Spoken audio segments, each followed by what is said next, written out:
नमस्कार दोस्तों, target with eyes में आप सभी दोस्तों का स्वागत है। मैं जयवीर। आपको एसएसटी की श्रृंखला स्टार्ट किए थे, उसी को कंटिन्यू करते हैं।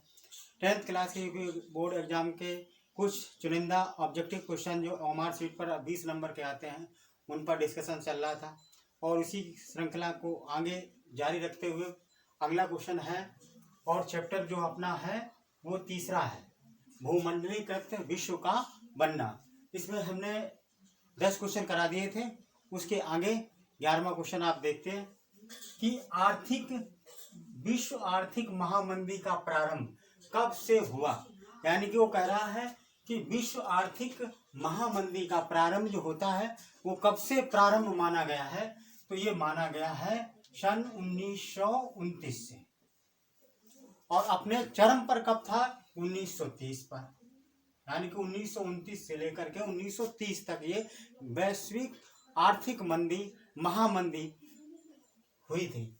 उसके बाद में 1929 में आर्थिक महामंदी का मुख्य कारण क्या था? वैश्विक आर्थिक महामंदी का मुख्य कारण क्या था कि कृषि के क्षेत्र में अत्यधिक उत्पादन। किसका क्या कारण था? मुख्य वजह क्या थी? तो कृषि के क्षेत्र में अधिक उत्पादन।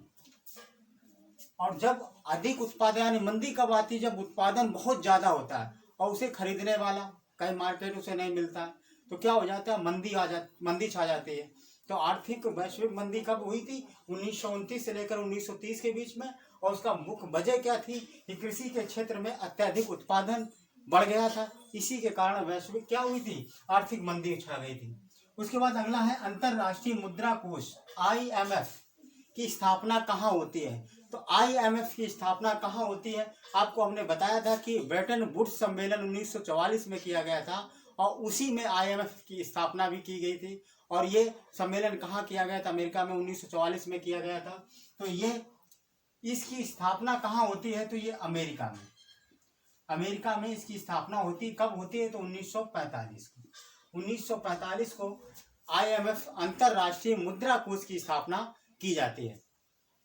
उसके बाद अगला क्वेश्चन दिया, अंतरराष्ट्रीय मुद्रा कोष IMF की स्थापना कब होती है? ये बता दिया मैंने। ये देखो कहाँ कब होती है, तो 1945 में। 1945 ईस्वी में अंतरराष्ट्रीय IMF की स्थापना होती है, यानी कि अंतरराष्ट्रीय मुद्रा कोष की स्थापना होती है। आगे चलते हैं अगले क्वेश्चन की ओर। किसी दूसरे देश से अपने आने वाली चीजों पर वसूल किया जाने वाला शुल्क क्या कहलाता है? यानी कि आप क्वेश्चन क्या है, किसी दूसरे देश से आने वाली चीजें पर वसूला जाने वाला शुल्क कौन सा है? तो ये आयात शुल्क है। कौन सा? आयात शुल्क जो है वो वसूला जाता है, याद रखना दोस्तों। आगे चलते हैं कि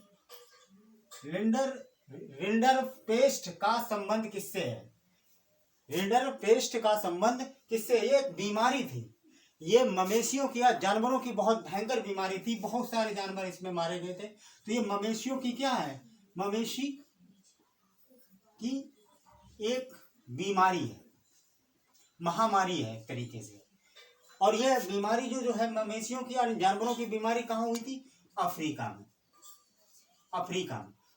में ये भयंकर तरीके से बीमारी हुई थी। ठीक है दोस्तों, आगे चलते हैं दोस्तों। सांसें किसी का इंतजार नहीं करती, या तो चलती हैं या तो चली जाती हैं।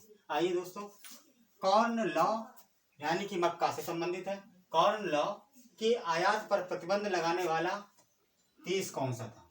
कॉर्न लॉ पर आयात पर प्रतिबंध यानी मक्का पर प्रतिबंध, आयात पर प्रतिबंध लगाने वाला देश कौन सा था? जो याद रखना, मक्का पर आयात पर प्रतिबंध लगाने वाला देश तो था वो ब्रिटेन था। कौन था? ब्रिटेन था।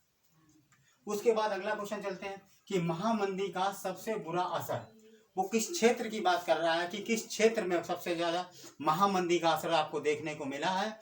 तो वो कौन सा क्षेत्र है? वो क्षेत्र है कृषि क्षेत्र।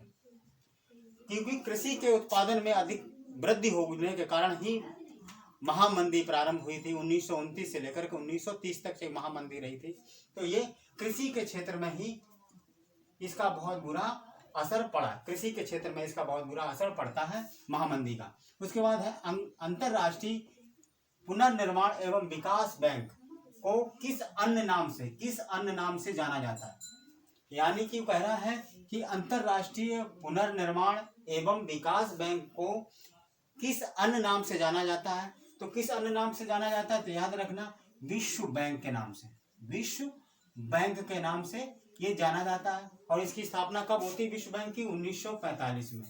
1945 में IMF की भी स्थापना होती है और अंतरराष्ट्रीय पुनर्निर्माण एवं विकास बैंक यानी कि विश्व बैंक की भी स्थापना होती है। तो 1945 में इसकी स्थापना होती है। इसी को बोला जाता है विश्व बैंक। अन्य नाम इसका क्या है? विश्व बैंक है। तो उसके बाद अगला क्वेश्चन है कि कॉर्न लॉ से संबंधित देश कौन सा था?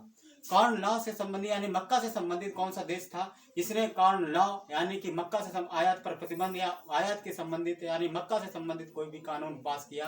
वो कौन सा देश था? तो ये बात है ब्रिटेन की। तो ये ब्रिटेन, संबंध किससे है? ब्रिटेन से है। दोस्तों, यदि मेरा ये वीडियो आप लोगों को पसंद आए तो लाइक करें, कमेंट करें और सब्सक्राइब करें।